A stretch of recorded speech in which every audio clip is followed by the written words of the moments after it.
Hello students, कैसे हैं आप लोग? बढ़िया।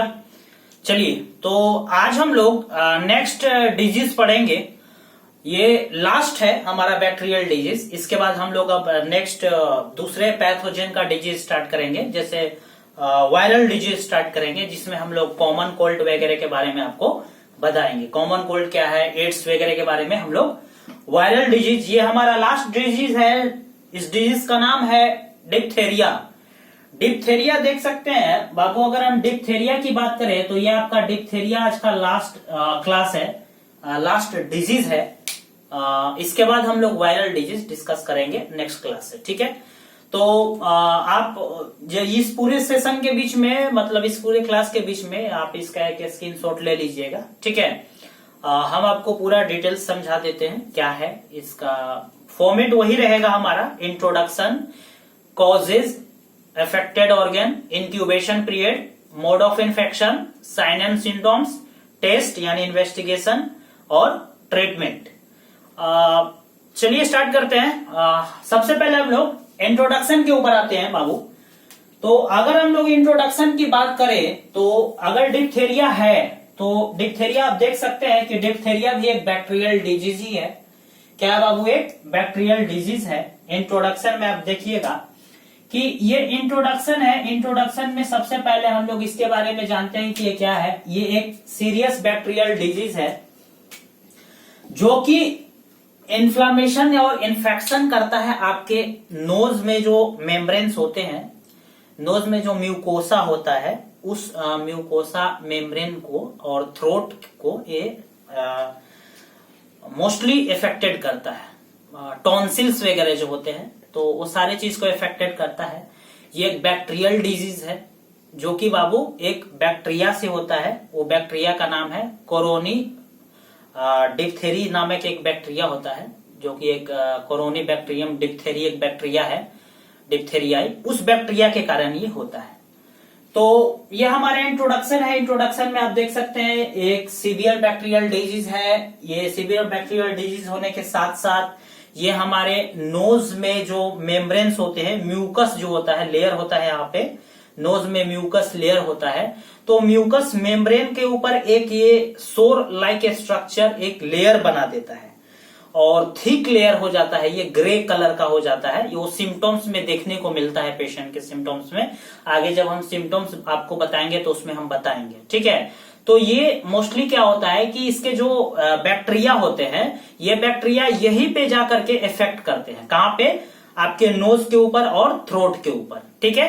तो इसके कारण आपका जो सिम्टम्स में, जैसे मान लीजिए गला वगैरह है तो गला में जो ग्लैंड्स होता है, थायराइड ग्लैंड्स वगैरह, नेक में जो गर्दन में होता है, तो उसमें सूजन वगैरह भी देखने को मिल जाता है, ठीक है?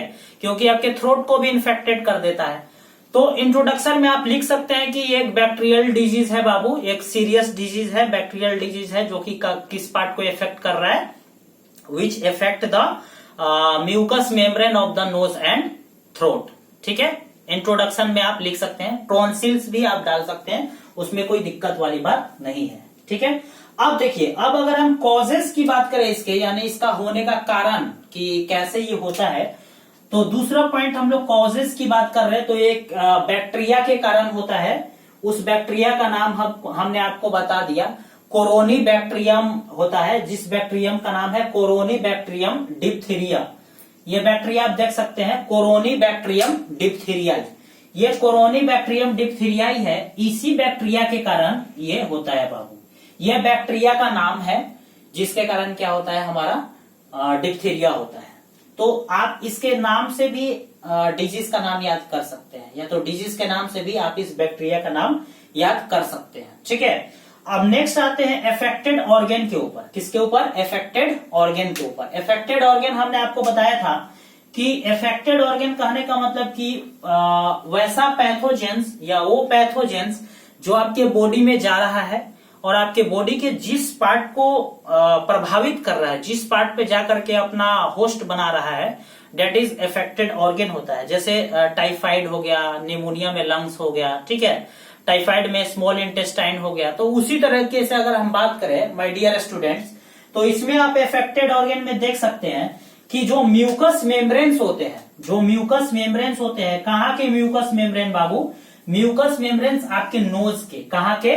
नोज के म्यूकस मेम्ब्रेन और थ्रोट के म्यूकस मेम्ब्रेन, तो वो मोस्टली इसके इफेक्टेड ऑर्गन होते हैं, मतलब वहां पे जाकर के ये ज्यादा प्रभावित करते हैं। कौन?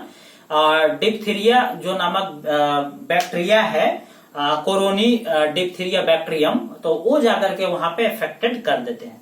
अब नेक्स्ट अगर हम बात करते हैं कि इसका इंक्यूबेशन पीरियड क्या है, यानी कि कब से कब तक आपके बॉडी के अंदर हो सकता है, तो बाबू अगर हम इंक्यूबेशन पीरियड की बात करें तो आप इसका इंक्यूबेशन पीरियड देख सकते हैं, ये 2 से लेकर के 5 दिन के बीच में हो सकता है। एक रेंज बताया गया है कि कभी कभी क्या होता है कि इसका रेंज बढ़ करके 1 से 10 दिन में भी लक्षण देखने को मिलता है, यानी 2 से 5 दिन में नॉर्मल लक्षण देखने को मिलेगा, और नहीं तो एक रेंज है कि 1 से 10 दिन के बीच में वो लक्षण देखने को मिलेगा। किसका बाबू? कौन से डिजीज का? डिप्थीरिया का। अब इफेक्टेड ऑर्गन हो गया। अब अगर हम नेक्स्ट बात करते हैं बाबू, तो नेक्स्ट हमारा आता है मोड ऑफ इन्फेक्शन। क्या आता है? Mode of infection. आप यहाँ पे देख सकते हैं, ये मोड ऑफ इन्फेक्शन के बारे में अब हम बात करेंगे। तो मोड ऑफ इन्फेक्शन आपको पता है कि ये नोज से और थ्रोट से रिलेटेड डिजीज है बाबू। तो ये कैसे हो सकता है? जैसे मान लीजिए पर्सन टू पर्सन ये फैलता है, ये एक इन्फेक्शियस डिजीज है। तो जैसे कोई अगर सामने वाला पर्सन है, उसको अगर डिप्थीरिया हुआ है, वो पर्सन अगर स्नीजिंग कर दिया यानी छींक दिया, तो जो रिस्पायरेटरी के जो ड्रॉपलेट्स होते हैं, छोटे छोटे जो वाटर ड्रॉपलेट्स होते हैं, जो मॉइस्ट आपका ब्रीथिंग ड्रॉपलेट्स होता है, वो एयर में चला गया, और उसी ड्रॉपलेट्स अगर ब्रीथिंग के टाइम पे उस पर्सन के नोज के द्वारा पहुंच गया, तो अगर वो बैक्टीरिया मौजूद है, जो व्यक्ति इन्फेक्टेड है, तो उसमें से सामने वाले व्यक्ति में आ जाएगा, तो वो व्यक्ति उससे इफेक्टेड हो जाएगा, उससे ग्रसित हो जाएगा। तो मोड ऑफ इन्फेक्शन क्या कह रहा है कि बाय रिस्पायरेटरी ड्रॉपलेट्स से हो सकता है, जैसे कफिंग, कोई अगर कफ कर रहा है, कफिंग कर रहा है, खांस रहा है, तो उससे भी जा सकता है। स्नीजिंग यानी छींकने से। तो ये 2 चीज इसके मेन कारण है person to person mode of infection होने के। पहला कारण क्या है बाबू? एक ये तो रिस्पायरेटरी ड्रॉपलेट्स है, ये ड्रॉपलेट्स है, रिस्पायरेटरी ड्रॉपलेट्स आप जिसको बोलते हैं। लेकिन इसका जो मेन 2 रीजन है बाबू, ये लाइक जैसे कफिंग हो गया, जब आप कफ करेंगे, जब आप खांसेंगे, तो वो जो ड्रॉपलेट्स है वो बाहर जाएगा, और सामने वाला व्यक्ति उसको अगर इनहेल कर लिया तो उसके बॉडी में वो पैथोजन चला जाएगा। किस डिजीज का?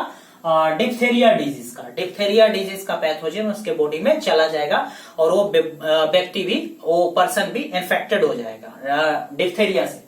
दूसरा स्नीजिंग कर रहा है। स्नीजिंग मतलब छींकने से। जैसे मान लीजिए आपने छींका, तो आपका जो ड्रॉपलेट्स है, जाहिर सी बात है, जब आप छींकते हैं तो बाहर जाता है आपका ड्रॉपलेट्स, जैसे आपका स्लाइवा वगैरह जो होता है, या तो जो आपका नोजल डिस्चार्ज होता है, नोजल में जो आता है, तो अगर बाहर गया तो उससे सामने वाला पर्सन को हो सकता है ना।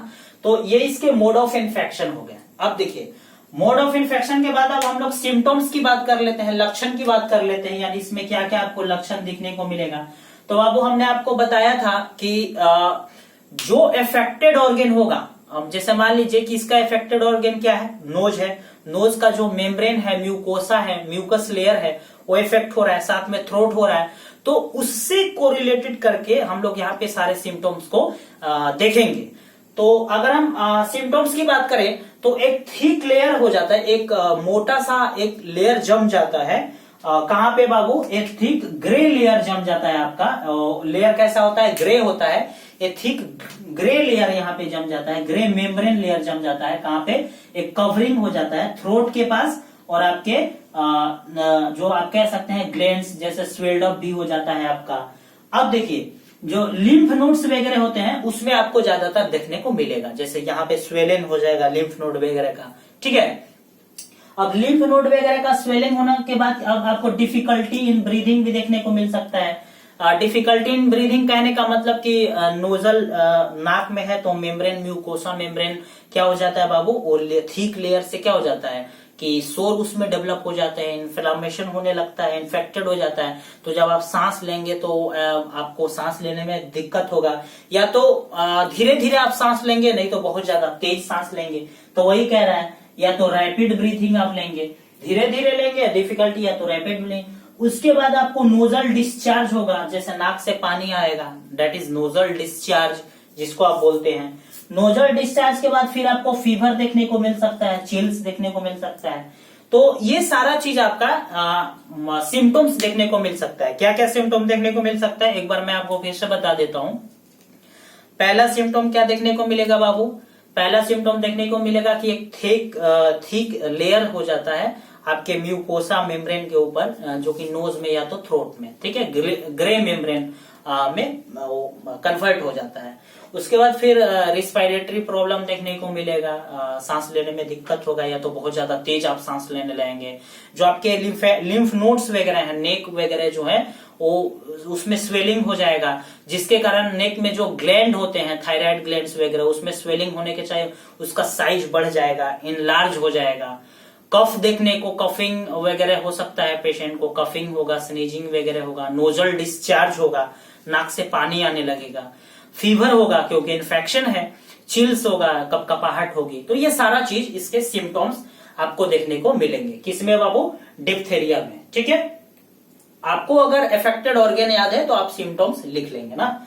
अब नेक्स्ट आते हैं बाबू, नेक्स्ट अगर हम टेस्ट की बात करें तो टेस्ट में आप देख सकते हैं, टेस्ट में कुछ नहीं, डॉक्टर्स जो होते हैं वो सिम्टम्स के कारण भी पता लगा लेते हैं। वो जो थिक लेयर वगैरह जो जम जाता है, थिक सोर जो जम जाता है, वो जब देखते हैं तो उनको पता चल जाता है, नोजल डिस्चार्ज वगैरह होने लगता है। और नहीं तो क्या करते हैं कि स्किन सैंपल लेते हैं, एक स्किन का छोटा सा एक परत लेते हैं, लेयर्स लेते हैं। आप यहाँ पे टेस्ट में देख सकते हैं, स्किन सैंपल लिया जाता है, कहां से, जो इफेक्टेड पार्ट है वहां से, ठीक है।